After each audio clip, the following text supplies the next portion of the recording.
Welcome to the Deep Dive, your shortcut to understanding the forces reshaping the global economy. Today, we're getting into a really fascinating story. It's about a global giant, the coffee king, facing some incredibly fierce competition. That's right. We're talking about Starbucks and its battle, really, for survival in Asia. It's historically been its biggest growth engine outside the U.S., but now it's facing, well, you could almost call it an existential threat from these local players, especially in China. And they're competing hard on price. Yeah, the sources we've pulled together paint a really dynamic picture.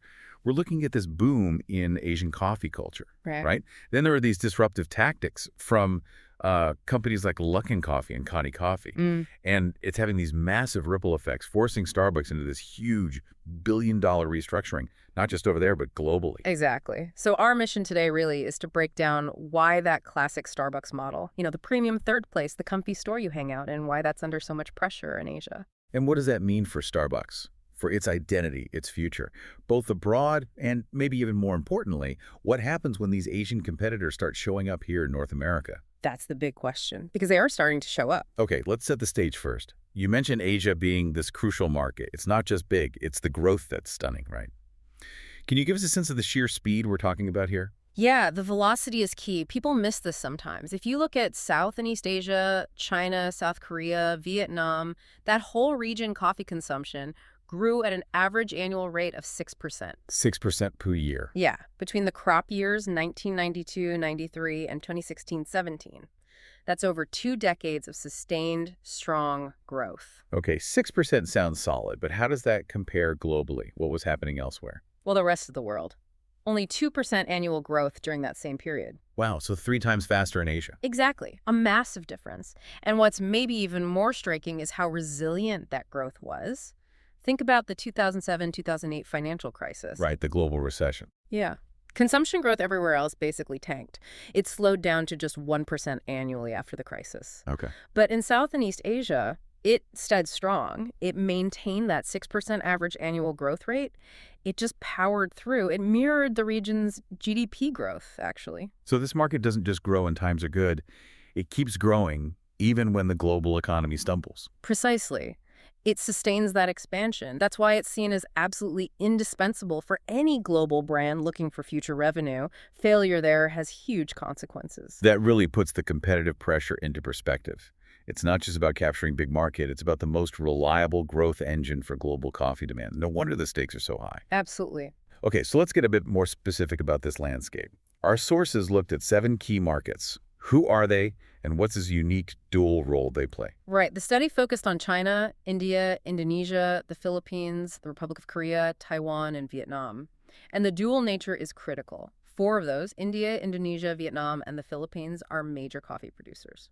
Okay, so they're growing this stuff. Big time. Together, they account for something like 95% of the coffee produced by what the International Coffee Organization, the ICO, calls its members in that region. ICO members, so these are the recognized exporting countries, basically. Yeah, pretty much. The ICO brings together exporting and importing governments. So these 4 are huge global suppliers. But here's the twist. They're also drinking a lot more coffee themselves now, increasingly consuming their own product. Interesting, but then you have the ones that don't really produce much but drink a ton. Exactly. The big consumers, the net importers like China, South Korea, Taiwan, they aren't ICO members in the same way. But even producer countries like Vietnam and Indonesia, they still import coffee too. Why would they do that if they grow so much? It's strategic. Often to meet specific consumer demands, maybe for higher quality Arabica beans that they don't grow as much of, or for certain industrial processing needs. Got it. And that difference between bean types, Arabica versus Robusta, that seems really important for understanding Starbucks' position, right? Let's talk about that consumption shift. The growth between 2003 and 2017 was explosive, especially in fresh coffee. Where did we see the biggest jumps? The numbers are just staggering. China saw an 865% total increase in fresh coffee consumption over that period. 865%. Yeah. South Korea was up 306%, Vietnam 268%, the Philippines 215%. China's growth averaged 18% annually for fresh coffee during that time, pulling the whole regional average up to 7%. That China number is just mind-bending. For a country traditionally focused on tea, It really shows a whole new habit taking root. Totally. A modern imported coffee culture just embedded itself incredibly quickly and deeply. Now, think about the type of coffee. On average, the region imported about 64% Robusta beans between 2012 and 2016. And Robusta is typically the cheaper bean used more for instant coffee, right? The mass market stuff. It's exactly. Cheaper, more caffeine, heartier. It's the main ingredient for soluble or instant coffee. That's often the entry point for new coffee drinkers. So where's the demand for the premium stuff, the Arabica beans that Starbucks champions? That's where markets like South Korea and Taiwan stand out. They show a really strong preference for fresh coffee, and they import more than 2/3 Arabica. Okay, so they're willing to pay for that perceived higher quality. It seems so. Whereas the Philippines, for example, leads the region in instant coffee consumption. But interestingly, across all types, South Korea has the highest per capita demand overall. Back in 2017, it was about 3.2 kilograms per person. Wow, South Koreans really love their coffee. Uh-huh. Okay, so this sets the stage for Starbucks. They entered China about 25 years ago, basically into a vacuum, right? No real coffee culture to speak of. What allowed them to dominate so completely for so long? They pretty much defined modern coffee culture in China. For years, they had a clear runway, the brand, those big stores, the higher prices. It was all seen as aspirational, a status symbol. Right. They saw China as this incredibly fertile growth opportunity. Two big trends were fueling it: rapid urbanization and this growing middle class that wanted Western premium experiences. I remember hearing quotes from Starbucks leadership saying they could probably build stores in China forever and still not run out of places to put them. Exactly. The belief was the potential was almost limitless. So the strategy was simple: plant the flag everywhere, establish that premium brand, and just ride the wave of demographics and aspirational spending. Be the benchmark. They were. But that kind of unchallenged dominance, that scale, it also sets you up for a shock when competition finally arrives. And in a market that fertile, competition always arrives. And it arrived with a vengeance, didn't it? This is where we get into the real disruption. Yeah. The competitors that emerged, Luckin Coffee and later Cotti Coffee, they didn't just copy Starbucks. They attacked the core model, the expensive third place. Totally. Let's talk stale first, because Luckin's story is wild. They had that massive accounting scandal, right? Right, huge fraud, nearly collapsed. Yeah, but they emerged from bankruptcy in 2022 and then just exploded. They more than doubled their store count super fast. Today, Luckin has roughly 6,000 more company-operated stores in China than Starbucks does. 6,000 more. How did they even do that? By completely rejecting the Starbucks blueprint, they went with this no-bones model. It's totally asset-light. Okay, no bones. Let's quantify that. What does it mean in practice, financially? Think about a typical Starbucks.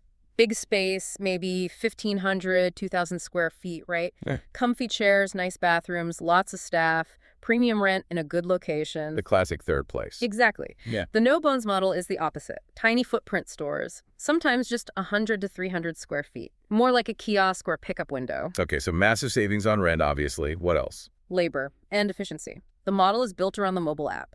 At Luckin, you have to order through the app. There's no other way. Really? You can't just walk up and order? Nope. App only. That automates ordering, payment, everything. It drastically cuts down on the staff needed and minimizes queues and waiting times. It's all about speed and convenience. So this super lean, digital-first structure, that's what allowed them to pull out the ultimate weapon in China. Right. Price. Absolutely. Price is the destabilizer. Cotti Coffee, which was actually launched by Luckin's former chairman, came in with a stated mission: make good coffee affordable. They hit the market hard with a price point of 9.9 yuan per cup. 9.9 yuan, which is about, what, $1.39 US? Roughly, yeah. And that sparked this incredibly fierce, long-running price war that Starbucks just wasn't built for. Cotti even claimed their actual coffee cost was under 9 yuan, leaving almost no room for rent or high labor. Okay, so when you have prices that low, a fraction of a Starbucks drink, what does that do to how people see Starbucks' fancy offering? Does the quality argument still hold up? Well, the sources suggest that for a lot of consumers, maybe the mass market, the quality difference gets blurry. Luckin consistently ranks really high on value perception, often beating Starbucks on that metric. Why is that? Isn't Starbucks supposed to have better beans? Maybe. But think about what goes into many popular coffee drinks today. Lots of milk, sugar, syrups, whipped cream, trendy flavors. Right, the condiments. Exactly. For many people, those flavors dominate. They might struggle to taste the subtle difference in the underlying Arabica bean, especially when one option is way cheaper and faster to get, so they default to cost effectiveness and convenience. So the coffee itself becomes almost secondary to the flavor delivery and the caffeine hit. For a significant segment, yes.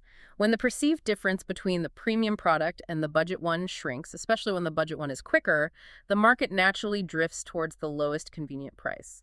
Starbucks' premium margin just gets squeezed. This sounds like it could be a race to the bottom, even for the low-cost players themselves. Which brings us to the game theory analysis in our sources. How does that play out between Luckin and Cotti? Right, it's a classic scenario. If both Luckin and Cotti could somehow agree to keep prices stable, maybe they both get a decent return, let's call it eight in profit points in a simple model. But cooperation is ideal. But If they're competitors, if one of them, say Cotti, cuts its price aggressively to 9.9 yuan while Luckin holds firm, Cotti grabs a ton of market share immediately. Their payoff jumps to, say, 10, 5, while Luckin suffers.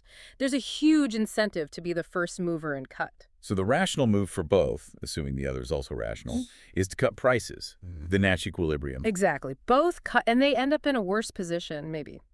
6-6. The analysis calls this not a desirable outcome, obviously. It puts immense pressure on their margins, risks their whole business. And we saw this play out in reality. We did. After about 6 months of Cotti pushing that 9.9 yuan deal really hard, their own average daily sales per store reportedly dropped dramatically, from around 310, 320 cups a day down to 150, 160. Wow, so even they couldn't sustain it. It seems the price war became uneconomical even for the disruptor that started it. And Luckin. Did their huge scale protect them?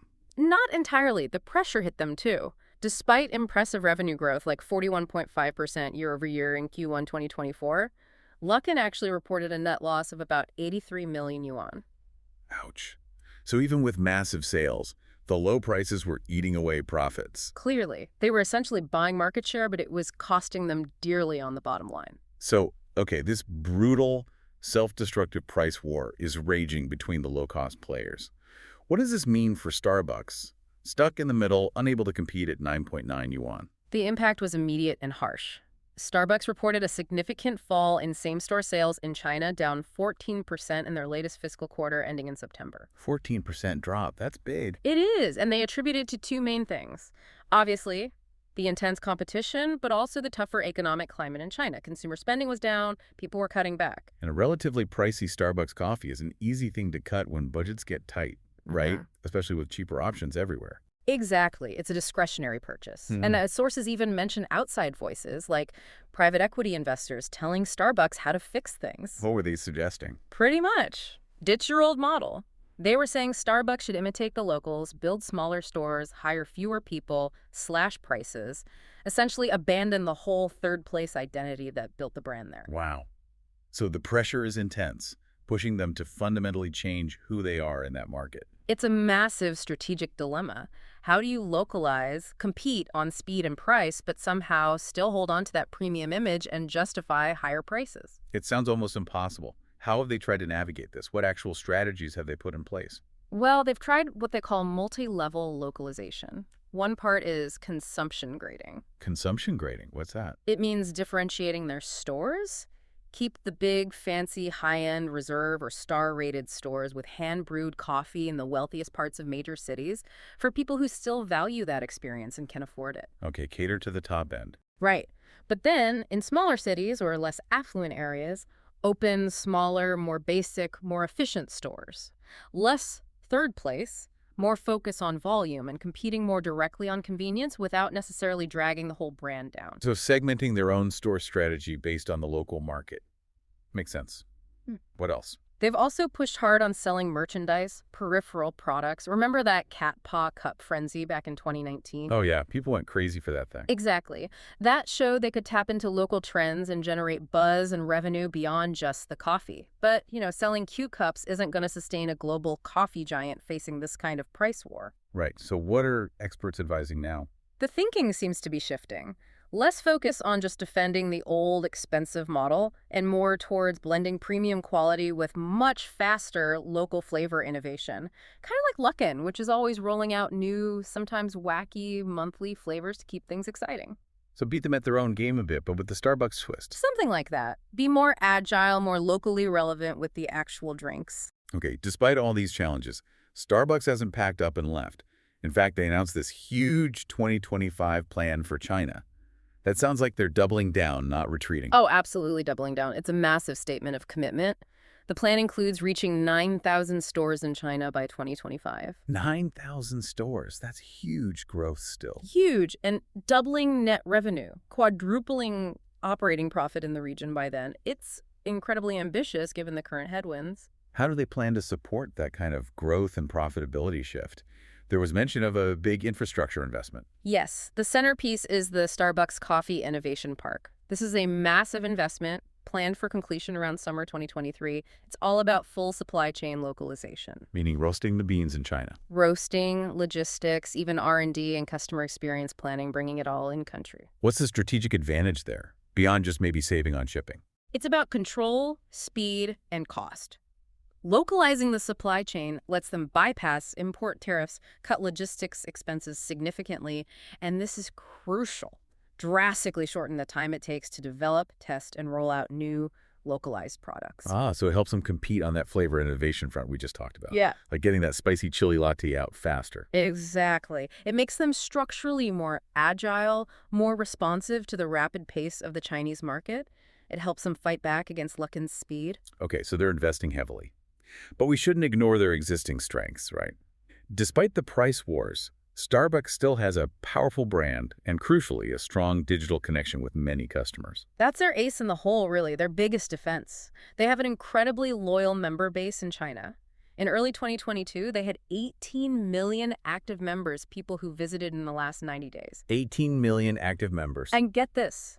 Those members accounted for 75% of Starbucks' total revenue in China. 75%. Wow, so their core customers are really sticky. Extremely sticky. That shows tremendous brand power and loyalty, especially among that higher value segment. And their digital adoption is strong, too.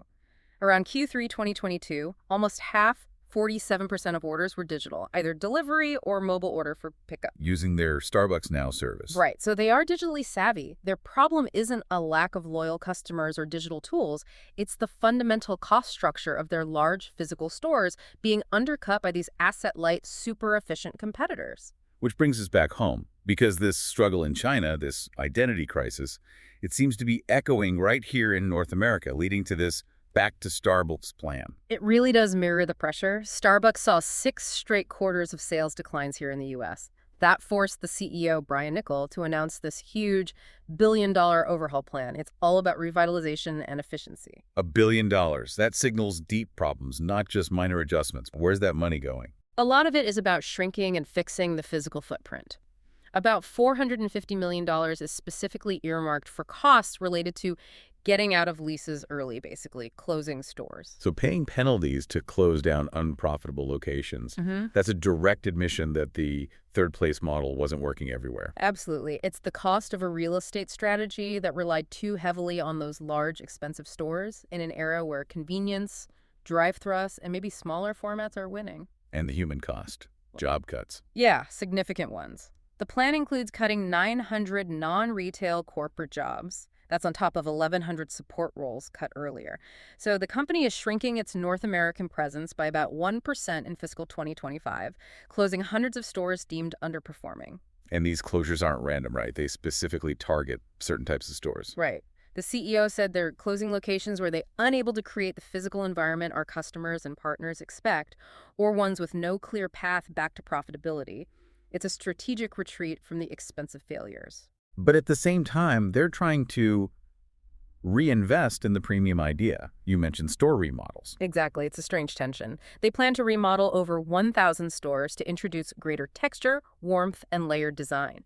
So they're trying to create a better, maybe more relevant version of the premium third place, even as they abandon the unprofitable versions of it, trying to find a new identity that works today. And we have to mention the internal context here. These huge cuts and this overhaul are happening while there's been criticism about leadership compensation. Right? Yeah, that definitely creates tension.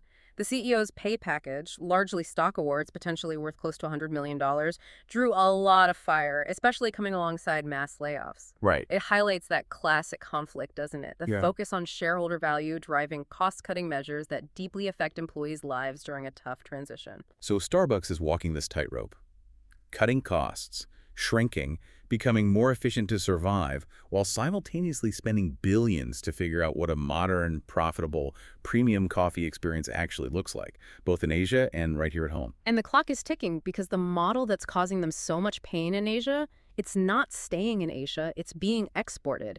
And that poses a direct long-term threat right here in North America. So the Beijing price wars are coming to Boston and Boise. Who's leading this global push? Both Cotti and Luckin are looking outward. Cotti is explicitly pursuing global expansion to get away from the overheated Chinese market, the margin destruction there. Luckin is also expanding aggressively across Southeast Asia. They have a strong presence in Singapore now. Okay, but can they actually replicate that low-cost model in places with higher wages, higher rents, different regulations, like Singapore or potentially the U.S.? They're certainly trying, leaning hard on scale and standardization. The sources point out that Luckin, in its international spots like Singapore, is using the exact same supply chain, the same Arabica beans as in China. Okay, so they're leveraging their massive purchasing power and keeping operations consistent to control costs even outside China. Seems to be the plan. Standardized, asset-light, efficient operations wherever they go. And they are already here physically in North America. Yes. It's still a small footprint, but Luckin has opened actual stores in the U.S. There are several locations in New York City, for instance, places like Broadway, 6th Ave, Fulton Street. Wow. Planting flags right in the heart of a major, expensive U.S. market. That's a statement. It definitely signals intent. But hang on, Luckin. The fraud scandal. How are they funding this expansion? How is anyone trusting them after that $314 million fabrication? It's a fair question, and the scandal was enormous. It led to their delisting from the NASDAQ, huge fines, Chapter 15 bankruptcy. Right. But they executed a surprisingly effective turnaround. New management, new auditors, paid a big SEC fine, restructured, and emerged from bankruptcy protection in 2022. Their shares, under the ticker LKNCY, are trading over the counter in the U.S. now. And there's even serious talk about them potentially relisting on a major exchange again. So investors are forgiving and forgetting, or just focusing on the current performance? It seems like the market is prioritizing the fact that, despite the past fraud, Luckin proved its operational model works. They know how to run a low-cost, high-convenience coffee business very effectively in a tough market. That operational success is attracting new interest and investment, focusing on future potential rather than past sins. Okay, so they're back, they're funded, they're expanding, and they're in the U.S. Yeah. If they manage to scale this small store, fast pickup, app-driven model here, what's the real long-term threat to Starbucks on its home turf? The core threat is that they could successfully export that hyper-efficient digital-first model and tap into U.S. price sensitivity. Starbucks USA relies heavily on customers being willing to pay those premium prices to cover the overhead of big stores and lots of staff.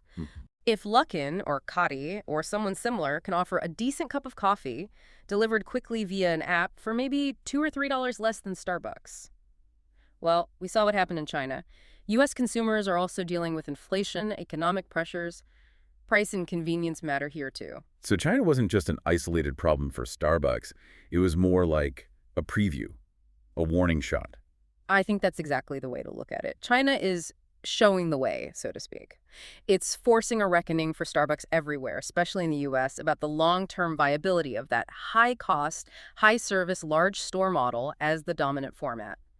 The pressure from Asian competitors, built on price and efficiency, might very well define the next wave of affordable, convenient coffee in North America. It really paints a picture of Starbucks fighting this complex two-front war, trying to fend off these super-efficient, low-cost giants in Asia, while simultaneously going through this gut-wrenching, expensive identity crisis and restructuring back home. Absolutely. And that Asian competition isn't just staying local anymore. As Cotti and Luckin set up shop in U.S. cities and spread through Southeast Asia, the entire global coffee game is changing. That old ideal of the expensive, leisurely third place is being seriously challenged everywhere by ruthless efficiency, smart digital tools, and aggressive pricing. So understanding this whole situation, it goes beyond just coffee, doesn't it? Mm-hmm. It's really a case study in modern retail survival. It highlights how critical things like digitization, asset-light operations, obsessive cost management, and a really rapid local adaptation have become. Definitely. Those are the tools you need now, whether you're in a fast-growing emerging market or a mature one like the U.S. The competitive landscape has shifted under Starbucks' feet. The pressure is now immense for this established giant to adapt and adapt quickly to a new reality driven by convenience and cost. If they don't, they risk losing ground significantly in pretty much every market they operate in.